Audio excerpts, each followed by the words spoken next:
అందరికీ నమస్తే. Welcome to Big TV. నేను మీ గౌతమి.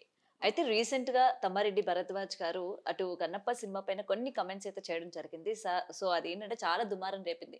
మీకు నచ్చకపోతే మీలోనే పెట్టుకోవచ్చు కదా! అట్లా పబ్లిక్‌లోకి వచ్చి చెప్పడం ఎందుకు? ముఖ్యంగా దేవుళ్ళకి సంబంధించి క్యారెక్టర్స్ డిజైన్ చేసుకున్న వాళ్ళకి లేకపోతే ఆ క్యారెక్టర్స్‌ని ఊహించుకున్న అతనికి తెలీదా ఆ మాత్రం కూడా ఎవరిని పెడితే బావుంటుంది అని చెప్పి ఇలాంటి కామెంట్స్ కూడా చాలా వరకు వినడం జరిగింది. సో, వాళ్ళని వీళ్ళని ఎందుకు డైరెక్ట్‌గా సార్‌తోనే మాట్లాడదామని అయితే వచ్చేసాము. సో, అడిగి తెలుసుకుందాం. సార్ నమస్తే. అవసరం. సార్ ఇప్పుడు ఒక డైరెక్టర్ క్యారెక్టర్ రాసుకునేటప్పుడు దీనికి మనకి ఎవరు సూట్ అవుతారు? లేకపోతే ఏ క్యారెక్టర్‌కి ఎంత వరకు న్యాయం చేయగలుగుతారు అని చెప్పి ఈచ్ అండ్ ఎవ్రీథింగ్ కూడా వాళ్ళు మైండ్‌లో పెట్టుకొనే చిత్రీకరించుకుంటారు. డైలాగ్స్ రాసుకుంటారు. సో, ఇందులోని మీకు ఎందుకు అంత అభ్యంతరకరమైంది? అంటే ముఖ్యంగా 'శివుడు పార్వతి' విషయానికొచ్చేసరికి అంటే ఇప్పటివరకు కూడా ఏ ఆడియన్స్ కూడా వీళ్ళు బాలేదు అని వాళ్ళ పోస్టర్స్ రిలీజ్ చేసిన దగ్గర నుంచి కూడా ఎవరు బయటకొచ్చి మాట్లాడింది లేదు. నేను రూ. 300 పెట్టి టికెట్ కొనుక్కున్నామ్మా. సినిమా చూసా. హ్మ్. ఫ్రీగా చూడలా. హ్మ్. రూ. 300 పెట్టి చూసినాక నాకు నచ్చింది, నచ్చంది నేను చెప్తానికి నాకు అధికారం ఉంది కదా! హ్మ్. నన్ను అడుగుతానికి మీరెవరు? మీరు అడిగే అధికారం మీకున్నప్పుడు అనే అధికారం నాకు కూడా ఉంటుందిగా! ఓకే. సో, అలా అని మీరు ఏదైనా అనొచ్చంటారు. ఎందుకంటే నేను టికెట్ ఏదైనా పెట్టి నాకు కొనుక్కున్నాను డబ్బులిచ్చే గాబట్టి. కొంటున్నాను కదా! ఇప్పుడు ఒక వస్తువుని కొంటానమ్మా. ఒక సోప్ కొన్నాం. హ్మ్. సోప్ బాగోలేదు అనకూడదా? హ్మ్. వాళ్ళన్నీ రీసెర్చ్ చేశారు. సోప్ చేశారు, తయారు చేశారు. మీరెవరండి అంటానికంటే డబ్బులిచ్చి కొన్నాక నాకు నచ్చలేదు అంతే. ఆ! నచ్చలేదు, నచ్చలేదు అంటాం. ఆ! దీంట్లో తప్పేముంది? ఓకే. కానీ సార్ ఇప్పుడు కొత్తగా వచ్చే వాళ్ళకి కావచ్చు, ఆ డైరెక్టర్స్‌కి కావచ్చు, ఆ క్యారెక్టర్స్ తీసుకున్నప్పుడు ఒకటికి 10 సార్లు ఆలోచించకుండానే తీసుకున్నారనుకోవచ్చా? ఆ! ప్రాబ్లము మీరంటే టోటల్‌గా డైవర్ట్ చేశారు ఆ ఇష్యూని. హ్మ్. అంటే మీడియాలో వచ్చేటప్పటికి, క్లిప్పింగ్స్‌కి వచ్చేటప్పటికి రకరకాలుగా ఉంటుంది. సో, వాళ్ళిద్దరు ఆ క్యారెక్టర్స్‌కి సరిపోలేదు. హ్మ్. సో, క్యారెక్టర్ ఫిట్‌నెస్ అంటాం మనం. హ్మ్. They were not fit for that characters. వాళ్ళిద్దరిని చూస్తుంటే రిపల్సివ్‌గా ఉండింది. హ్మ్. నాకనిపించింది. ప్రాబబ్లీ నాకనిపించింది. ఎందుకంటే ఆయన బాగా చేయలేదు. ఆ అమ్మాయి పెద్ద యాక్ట్రెస్, ఆయన పెద్ద యాక్టరు. వాళ్ళిద్దరిని కామెంట్ చేసేంత స్థాయి మనకు ఉండుండకపోవచ్చు. కానీ, ఆ పర్టిక్యులర్ క్యారెక్టర్స్‌లో వాళ్ళిద్దరూ బాగాలేదు. హ్మ్. ఎందుకంటే భక్తి ప్రధానమైన సినిమా అది. దేవుడు అందులో. శివుడికి మీద శివుడు, పార్వతి అంటే ఆది దేవుళ్ళాళ్ళు. హ్మ్. ఆది దేవుళ్ళంటే వాళ్ళని చూడగానే మనకొక ఫీలింగ్ రావాలి. గతంలో ఇన్ని సినిమాలొచ్చినాయి. దేవుడి వేషాలు చిరంజీవి గారేశారు, ఎన్టీ రామారావు గారేశారు. ఎంతోమంది ఏశారు. ఇప్పుడు 'కన్నప్పలో' బాలయ్య గారేశారు. అప్పట్లో 'భూ కైలాస్‌లో' నాగభూషణం గారేశారు. హ్మ్. ఎంతోమంది ఏశారు. మరి ఆళ్ళెవ్వళ్ళని అనని వీళ్ళే బాగోలేదు అన్నామంటే నాకు నచ్చలేదు. హ్మ్. ఒకటి. అంటే క్యారెక్టర్ ఫిట్ అవ్వల. వాళ్ళు ఎంత పెద్ద యాక్టర్స్ అయినాక వాళ్ళు చేయలేరని కాదు. హ్మ్. సో, ఎక్కడో వాళ్ళిద్దరూ డైజెస్ట్ చేసుకోవాలి. ముందు డైరెక్టర్ చెప్పేదానికంటే కూడా యాక్టర్ డైజెస్ట్ చేసుకోవాలి క్యారెక్టర్‌ని ఫస్ట్. ఓకే. యాక్టర్ డైజెస్ట్ చేసుకుంటే బావుంటుంది సినిమా. హ్మ్.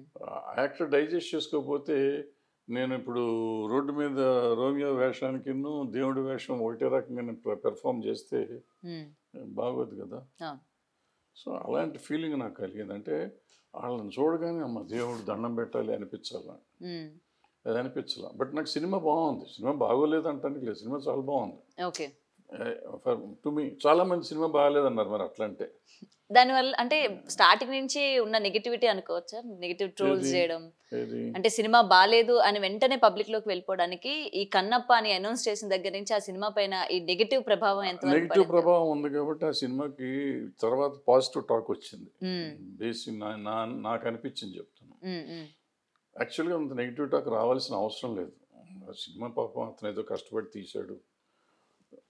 అసల ఇదంతా డిస్కషన్ కంటే ముందు అసలు పాయింట్ ఏంటంటే అక్కడ ఆ పర్టిక్యులర్ ఇంటర్వ్యూలో జరిగిందేంటంటే, మనం పులిని చూసి నక్క వాత పెట్టుకున్నట్టు 'బాహుబలి' లాంటియో, 'త్రిబుల్ ఆర్' లాంటి సినిమాలు చూసి పాన్ ఇండియా, గ్లోబల్ వై ఇటువంటి సినిమాల పేర్లు చెప్పుకుంటూ అవసరానికి, అనవసరానికి స్టార్స్‌నందరిని పెట్టి సినిమా తీయటం అనేది తప్పు.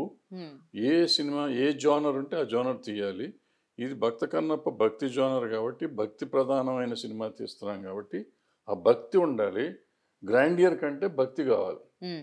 అని ఎగ్జాంపుల్ కూడా చెప్పారు. 'రోటి కపడా और मकानो', 'జై సంతోషి ఇది కూడా చెప్పా. హ్మ్. అలాగే 'భక్త కన్నప్పలో' లాస్ట్ 23 మినిట్స్ ఇప్పుడు యూట్యూబ్‌లో పెట్టుంటుంది. హ్మ్. హ్మ్. ఆ లాస్ట్ 23 మినిట్స్. అది చూస్తుంటే ఇప్పటికి యూట్యూబ్‌లో పెట్టుకొని చూస్తే మీకు అక్కడ కళ్ళెమ్మట నీళ్ళొస్తాయి. భక్తి నేను బేసిక్‌గా నాస్తికుడిని. బట్ నాకు అది చూస్తే నాకు కళ్ళమటి నీళ్ళు వస్తాయి. అది కానీ అన్నమయ్య క్లైమాక్స్ చూస్తే కానీ నీళ్ళు వస్తాయి, కళ్ళమటి నీళ్ళు వస్తాయి. నేను ఎయిట్ చేస్తూ ఉంటాను ఇప్పుడు కూడా. ఎన్నిసార్లు చూసానో తెలియదు నాకు. 2. సో దట్ ఈస్ ది అంటే స్పిరిట్ ఆఫ్ గాడ్ నమ్మకం ఉన్నవాళ్ళు లేనివాళ్ళకి కూడా సెంటిమెంట్ అది యాక్చువల్గా. గాడ్ అంటే ఎవరు? నేను నమ్ముకున్నవాళ్ళు. మన తల్లి అవ్వచ్చు, తండ్రి అవ్వచ్చు. తల్లి తండ్రి మనకి తిరిగి ఏదన్నా ఇస్తున్నారు అనుకుంటే మనం అన్ఎక్స్పెక్టెడ్గా ఇస్తే మన కళ్ళమటి నీళ్ళు వస్తాయి.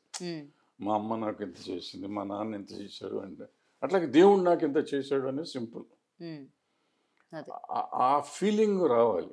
అసలు దేవుడిలాగా కనకుండా దుర్మార్గుడిలాగా కనపడతానంటే ఇప్పుడు శివుడు ఆది దేవుడు, కృష్ణుడు చిలిపిగా ఉంటాడు. కృష్ణుడి క్యారెక్టర్ వేరు, రాముడి క్యారెక్టర్ వేరు, శివుడి క్యారెక్టర్ వేరు, విష్ణుమూర్తి క్యారెక్టర్ వేరు, వెంకటేశ్వర స్వామి క్యారెక్టర్ వేరు.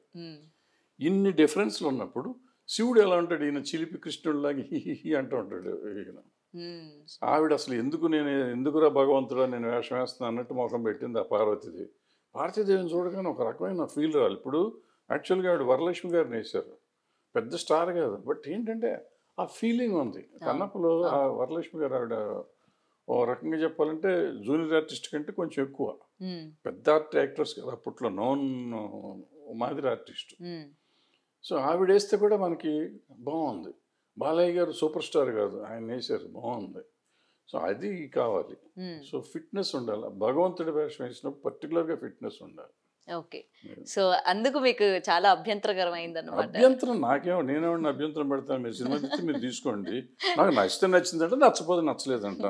హూ ఏమ్ ఐ టు సే నువ్వు చేయకూడదు అని చెప్తానికి మనకు రైట్ లేదు కదా. ఓకే. సో నెక్స్ట్ ఇలాంటి స్టోరీస్ మీద డిపెండ్ అయ్యి వచ్చే వాళ్ళకి ఏం సజెషన్స్ ఇస్తారు? అదే ఆ వీడియో అంతా అదే, వీడియోలో ఉన్నదంతా అదే. అక్షయ్ కుమార్ని గురించి కాదు అక్కడ కథ.